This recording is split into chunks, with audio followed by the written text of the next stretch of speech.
What year is it? It's 1998, obviously.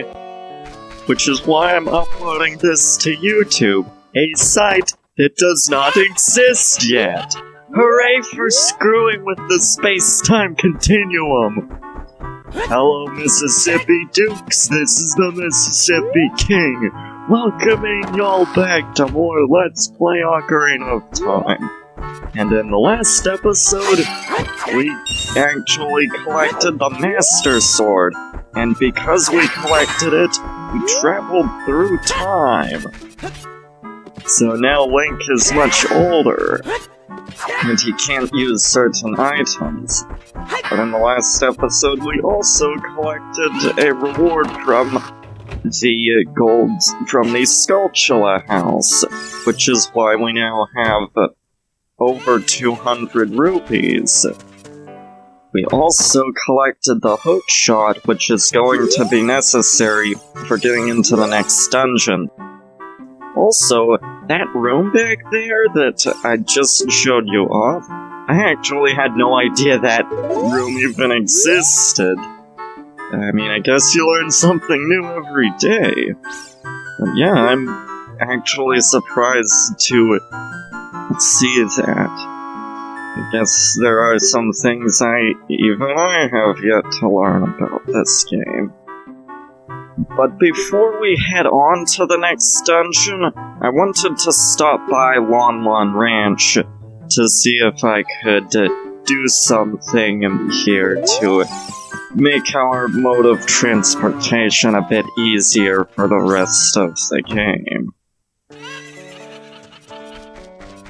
You just talk to, you-know-who. What's he called? Ingo? I think it's Ingo. Anyway, he will charge you to pay money to ride, and no, I don't want to listen to his explanation. I know how to ride a horse. Well, I mean in the game. I actually have ridden a horse in real life, once or twice. I'm not very experienced with it, but yeah, I actually have done it, and it's fairly bumpy. So the story with this ranch here is that now Malum, the former owner of the ranch, has been driven out, and now Ingo has taken over, and he rules with an iron fist, so to speak. However, his daughter, Talon, still remains. Wait, I think I got the names right. I could be mixing them up there. And I am also failing to ride a horse. I mean, this is just awful. I mean, I call myself a Zelda fan and I can't even use the horse right. And, so like, how do you trigger the... It's been a while since I've played, like, you should be able to trigger a race or something. Okay. Now, I know how to talk to you. Okay, I don't think I'm getting able to produce it. Well, I guess I can't do that. Well, this episode's off to a fantastic start. And we're back. That was just straight up embarrassing. I mean, I couldn't do the thing, so it's like, dang, I must be rustier than I thought. But nevertheless, let's not screw up like that again. So we're here at Kokiri Village, and as you can tell, there are monsters all over the place. The village is just infested with them. That's because the Great Deku Tree has died. this was like earlier in the game, so now there's no protector of the forest, and that leaves it open for monsters to run loose. And we need to do something about that. So let's go look for Saria. Maybe she'll have the answers to this problem. Seriously, the start of this video was just atrocious. How much do you want to bet it'll be a sign of things to come for the next dungeon? I don't think I'll be doing very well next for this dungeon, but I'ma give it my all. Also, I don't seem to remember this fight before. I mean, I think maybe I did fight him, but I don't seem to remember him actually attacking. And once you kill him, he gives you a ridiculous amount of rupees, an orange rupee, which, you know, the rupees aren't always consistent across games. I think it's more or less standardized now that, like, a silver rupee is 100 rupees, but for this it's like an orange rupee. And here's Mido once again. Still being annoying as always, blocking the path as he always does. What you're supposed to do is play Saria's song, and he'll let you through. And now he trusts us. But the reason he doesn't think we're trustworthy is because, of course, we look so different. I mean, Link is a lot older now. But yeah, you want to head to the Sacred Forrest Meadow. You revisit it. It's basically the same as last time, but with a twist. And what's that twist? Find out next time on... Find out this time on Let's Play Ocarina of Time. I am not H.C. Bailey, nor do I claim to be, and I am not affiliated with H.C. Bailey or affiliates. Yes, Navi, we know how to use Z-targeting.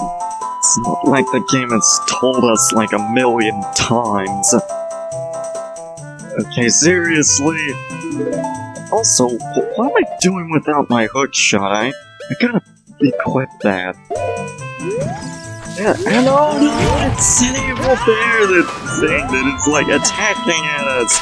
We're supposed to use the hook shot against them, which I seem to be failing to do. Okay. Dang it! This is not loading well. I guess you just gotta wait. What are these things? It's not like you can Z-target them to find out. And then sneak up behind him. Not like that! This episode's going spectacularly. Also, like, what are these bear things? It's like, they never explain what they are. Where do they come from? What are they doing here? And why are they waiting to the hook shot of all things? You gotta watch out for them. This episode has not been going good, folks. I mean, I am not confident about what I can do in the next temple. Here's hoping I don't screw that up too. The least we can do this episode is make it to the next dungeon. I mean, this way I'm not going to be finishing this video, because of just how tedious this is. Well, not tedious, but how much I'm sucking. You want to stay right there and ambush him once, so we're actually getting better. You know, maybe I won't even need any of my healing items. Okay, I take that back. That bear thing is... You know what, I'm not even gonna bother fighting him. Okay, maybe I will. And you actually can attack them from their pose. But yeah, these things, they scared me when I first played them. I was like, oh no, what are these things? And it's like, they don't ever explain it. And this one is also annoying. The ones that knock you back into the puddles of water are by far the most annoying. And the fairy fountain is actually still intact, but I'm not gonna bother. I mean, I'm probably gonna be regretting my decision to skip one. Especially considering that guy is just too big, and he keeps knocking us back. I don't think the next dungeon is gonna go very well, folks. But nevertheless, what follows is another great cutscene. I mean, it just left me speechless when I first played it.